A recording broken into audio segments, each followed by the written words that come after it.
Shalom,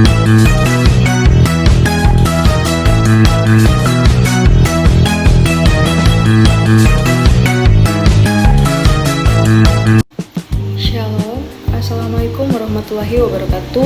Om Swastiastu, Namo Buddhaya, salam kebajikan. Perkenalkan, nama saya Kristi Marcia Malwenseng dengan NIM 2214201039. Saya mahasiswi aktif di Universitas Pembangunan Indonesia Manado, kelas A2, semester 7, Fakultas Keperawatan, program studi Ilmu Keperawatan. Tujuan pembuatan video ini untuk memenuhi salah satu tugas ujian tengah semester dengan mata kuliah keperawatan gerontik dan dengan dosen pengampu Nurse Michelle Kairupan, Eskep MKes. Dalam video ini saya akan menyampaikan penyampaian 10 perilaku baik pada lansia. Yang pertama, mendekatkan diri pada Tuhan Yang Maha Esa, memperkuat kesehatan spiritual seperti sumber ketenangan batin, harapan, dan penerimaan. Manfaat dari penyampaian ini dapat mengurangi kecemasan, depresi, dan rasa takut akan kematian. Cara penyampaiannya untuk perorangan bisa seperti mendorong ibadah rutin, membaca kitab suci, dan meditasi atau doa. Dan untuk kelompok bisa seperti mengadakan majelis taklim dan ibadah bersama atau diskusi spiritual yang menenangkan. Yang berikut adalah mau menerima keadaan, sabar, serta meningkatkan rasa percaya diri dengan melakukan kegiatan sesuai kemampuan. Penyampaian ini dapat mendorong penerimaan diri terhadap perubahan fisik dan peran sosial yang mungkin berkurang. Fokus pada kemampuan yang masih dimiliki untuk meningkatkan harga diri dan motivasi. Cara penyampaiannya untuk perorangan dapat memberikan afirmasi positif, fokus pada pencapaian masa lalu, dan membantu menemukan kegiatan adaptif. Dan untuk kelompok dapat sesi berbagi pengalaman dan kegiatan yang mengakomodasi berbagai tingkat kemampuan. Berikut menjalin hubungan yang teratur dengan keluarga dan sesama.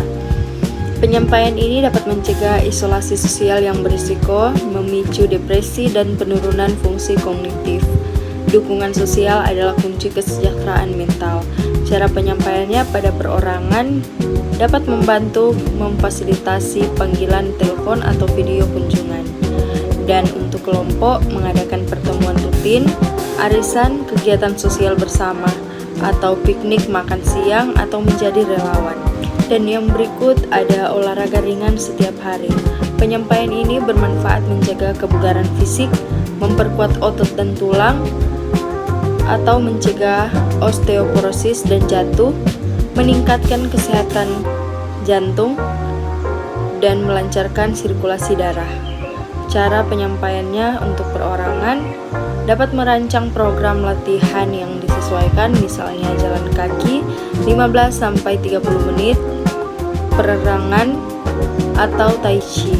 Dan untuk kelompok dapat mengadakan senam latih lansia atau jalan santai bersama yang terjadwal dan dipimpin instruktur. Yang berikut ada makan sedikit tapi sering, memilih makanan yang sesuai, dan banyak minum air putih. Penyampaian ini dapat mengatasi penurunan nafsu makan dan perubahan metabolisme.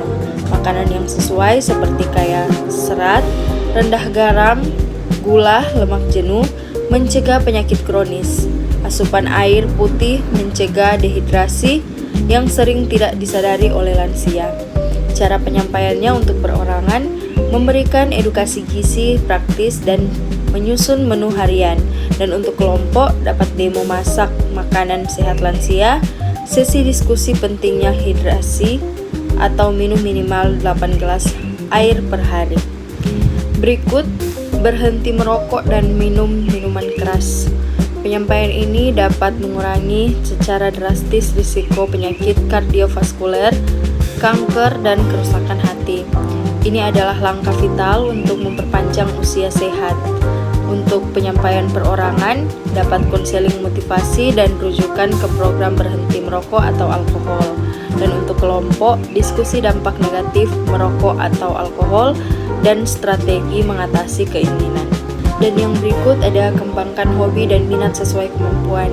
Penyampaian ini dapat memberikan tujuan hidup, melatih fungsi kognitif, dan mengurangi rasa bosan. Penyampaian untuk perorangan bisa seperti mengidentifikasi kembali hobi lama dan minat baru, misalnya berkebun, menjahit, dan membaca. Dan untuk kelompok, dapat membentuk klub hobi atau klub buku merajut, lokakarya, keterampilan ringan, atau kelas belajar. Berikut ada tetap memelihara hubungan harmonis dengan pasangan. Dukungan emosional dari pasangan memberikan rasa aman dan nyaman dan mengurangi kesepian. Hubungan yang baik adalah fondasi keluarga yang kuat. Penyampaian untuk perorangan bisa seperti mendorong komunikasi terbuka, quality time bersama pasangan, misalnya minum teh bersama, jalan kaki berdua. Dan untuk penyampaian kepada kelompok, bisa seperti sesi konseling singkat atau diskusi tentang pentingnya keintiman dan dukungan di usia senja. Dan yang berikut, memeriksakan kesehatan secara teratur atau minimal 6 bulan sekali. Deteksi dini dan penanganan penyakit, termasuk penyakit degenerasi seperti hipertensi, diabetes, atau kolesterol tinggi. Memantau kondisi dan penyesuaian dosis obat. Penyampaian untuk perorangan dapat menjadwalkan dan mendampingi kunjungan ke puskesmas atau klinik. Dan untuk penyampaian kelompok, dapat mengorganisir posyandu lansia rutin, screening kesehatan dasar, dan penyuluhan kesehatan. Dan yang terakhir ada penyampaian pesan bahagia, yaitu B.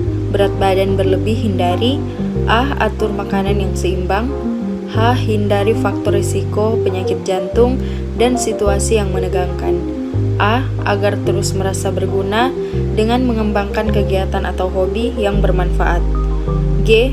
Gerak badan teratur dan sesuai kemampuan, I. Ikuti nasihat dokter dan perawat, A. Awasi kesehatan dengan pemeriksaan secara berkala. Selamat datang di Universitas Pembangunan Indonesia Manado yang terletak dekat dengan kawasan bisnis Bahu Mall Manado. Tempatnya di Kelurahan Bahu, Lingkungan 3 Manado, sangat strategis di pusat kota Manado.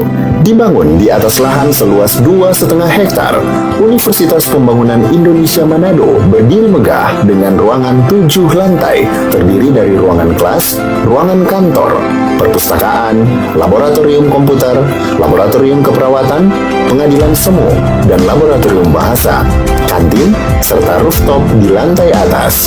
Universitas Pembangunan Indonesia Manado memiliki 6 fakultas dengan program studi, yaitu Fakultas Pertanian, Prodi Agribisnis, Fakultas Hukum, Prodi Hukum, Fakultas Teknik, Prodi Teknik Elektro dan Teknik Sipil, Fakultas Ilmu Sosial Ilmu Politik, Prodi Ilmu Politik, Fakultas Sastra, Prodi Sastra Inggris, Fakultas Keperawatan, Prodi Ilmu Keperawatan dan Profesi Nurse.